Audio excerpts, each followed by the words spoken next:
Hey guys, so yeah, I'm here to give you my AEW All In 2024 predictions for this Sunday, August 25th, which is ironically my mom's birthday. I will be able to hopefully watch it because it's going to be an early show here on the West Coast. And me and my mom are not planning to go anywhere until later that day because that's the day we're going to go see the Modesto Nuts, potentially for the last time, from our point of view, because of the potential removal of them from Modesto, California. But with that said, let's talk about the matches that are going on here. And everybody has pretty much given their thoughts. Monster and JD on Tuesday Night Titans, on the Off the Script channel, have given their thoughts. Alex has given his. I'm sure Greg Morgan has given his. But I wanted to come on here and give you mine. And hopefully my video won't be as long as theirs. But let's start off with the pre-show match, the 0 Hour match.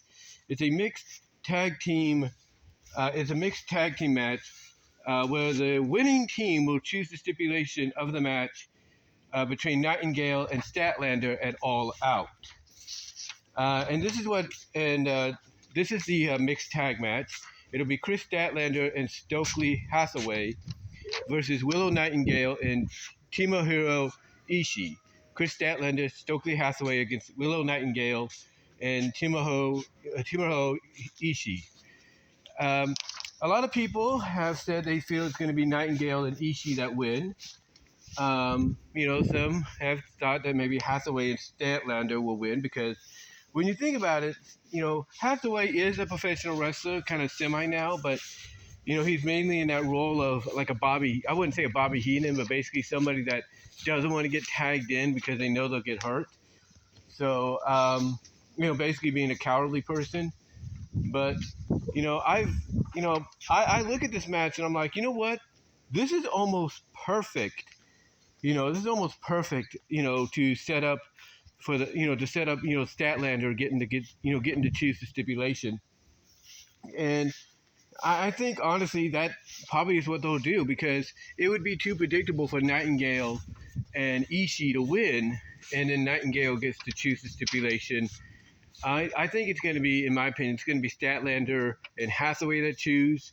And I think the stipulation that Statlander will go with for All Out might be a match that she feels will favor her, but I think she's also going to say this is what kind of match we're going to have, and oh, by the way, it's also going to be for your CMLL Reina de Reinas Championship or CMLL Women's Championship. So I think that's what's going to happen there. I'm going to go with Statlander and Hathaway to win on 0 Hour. Then we get to the main card. And the match I think that's going to kick it off is going to be the Casino Gauntlet Battle Royal. The way this works is kind of similar to a Royal Rumble. The only difference is that whoever gets the determining pinfall submission, basically the one fall, if you will win the match. Which basically means if the first two men started out, for let's say 5 minutes, and within that 5 minutes, one of them scores a submission or pinfall, that's it, match over. Nobody, anybody else that's in it, they don't come out. That's it. They're all going to be participants. Mark Briscoe, Carlo O'Reilly, Orange Cassidy, Hangman Page, and Evil Uno so far have been announced. But I also believe this is what we're going to see a debut, and it's already been confirmed. Ricochet has signed a multi-year agreement, or landed a multi-year agreement with AEW. I would assume that if I'm, going over this contract with Samantha Irving, his fiance wife in WWE, the ring announcer there, I'm sure she's probably letting him know, hey, this sounds great and everything, but make sure you have an opt-out option just in case.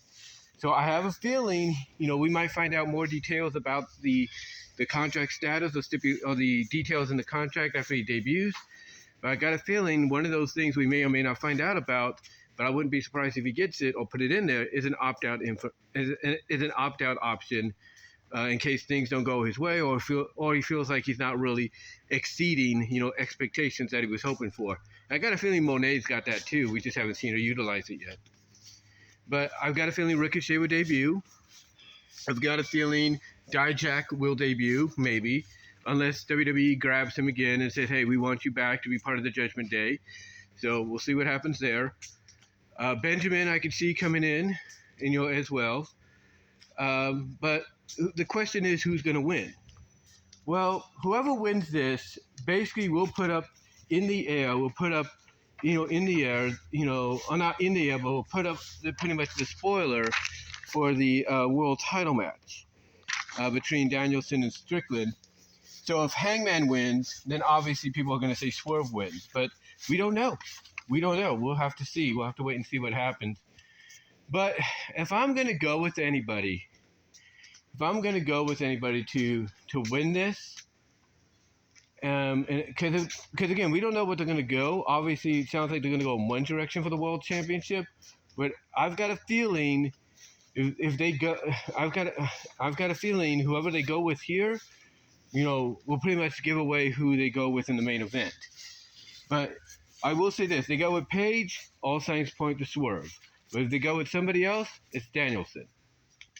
So to me, this is a toss-up. But to be on the safe side, I'm going to say that maybe Tony Khan does something crazy and he allows somebody that debuts to win it. That way, it puts him instantly on the map in the company and, allows people to take him seriously. So if Hangman wins, it's Swerve that wins the main event. If it's someone that debuts, which I think it could be, it's Danielson. Then we get the Women's World Championship, Timeless Toni Storm, and the Glamour Mariah May. This is going to be a good match. Going to be a bloody match, probably more bloody and violent than we can expect. I think Mina, who was formerly part of Club Venus with Mariah and I think, Stardom, I believe. I think she's going to play a factor. And I believe that we might get, because based on what happened last night, we might get a Toni Storm retention. I mean, we're all expecting Mariah to win, and that would make sense, but I'm going to go with Toni Storm retaining. All right. So the next, by the way, the reason I say that is because I think Mariah will get another match, and she will win, but I don't think they're going to give it to her until at least 2 weeks later. That's what I think is going to happen. Because I think they're going to do something in this match to where Toni will retain, but she'll be at less than 100%, but she's going to want to be a fighting champion, and Mariah gets a rematch at All Out. That's when they'll do it. Next up, MJF, Will Ospreay. This is going to be a good match. I think, it could be a show stealer, if not the show stealer. And I think, of course, all signs point to Will winning and becoming American/international champion again. And I think we're going to see the Tiger Driver and the Sling Blade, or the blind, or the what is it? Was that the Ospreay blade, or whatever it's called, the blade cutter, if you will. I got a feeling we're going to see that and the Tiger Driver. And I do apologize for those notifications right there. But yeah, I do think Ospreay will win. But if he loses, then I'm going to say that's all due to a debuting Ricochet, who a lot of people feel probably was the one that blocked Ospreay's locker room, the door to Ospreay's locker room a week ago, because that's not very MJF-like. So if he loses, it would be due to a debuting Ricochet, and that could set up the feud down the line. But yeah, I expect, because they're in the UK, Ospreay to win. You'll get his Tiger Driver and the Blade to come into play. But if he doesn't, and MJ does, it's going to be due to a debuting heelish Ricochet. So, look out for one of those two. But I have to go with Ospreay, especially after what happened on Dynamite last night. Then we got Jack Perry, Darby Allin in a Coffin Match for the TNT Championship. This one's going to be violent. Expect not just a coffin to come into use, if not various coffins, but expect thumbtacks, maybe even glass, and fire.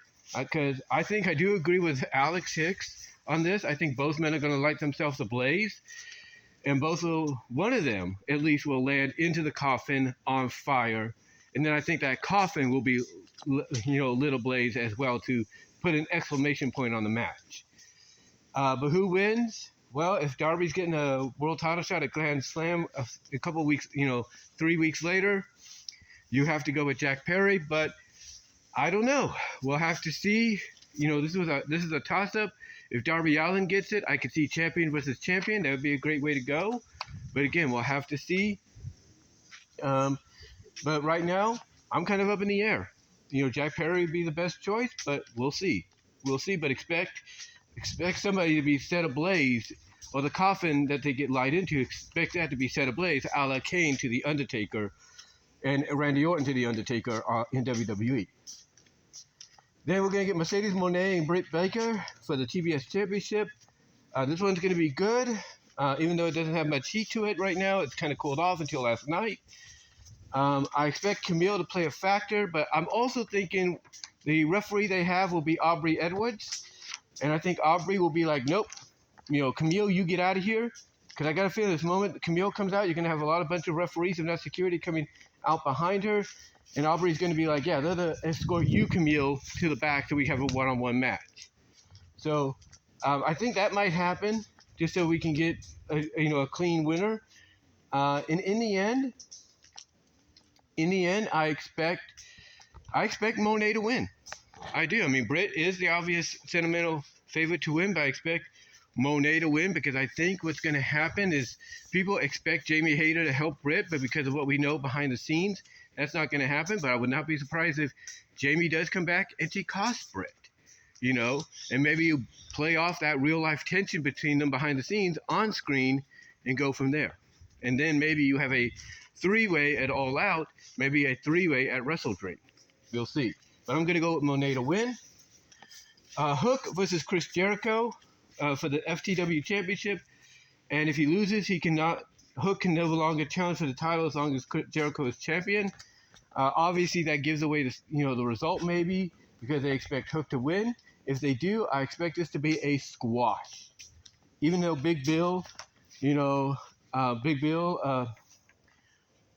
Big Cass, if you will, to WWE fans, even though he'll be at Jericho's side, I got a feeling there will be a miscommunication, and we're going to have Hook, put him in the run, that transmission, if you will. He calls the Red Drum for a quick win. So I got a feeling Hook will retain, and it'll be basically a squash. It's got to be a squash. Then we have the Young Bucks against FTR and the Acclaim, three-way for the tag team titles. This will be a great match. There's no doubt all three teams know how to perform at a high level, especially in this kind of atmosphere.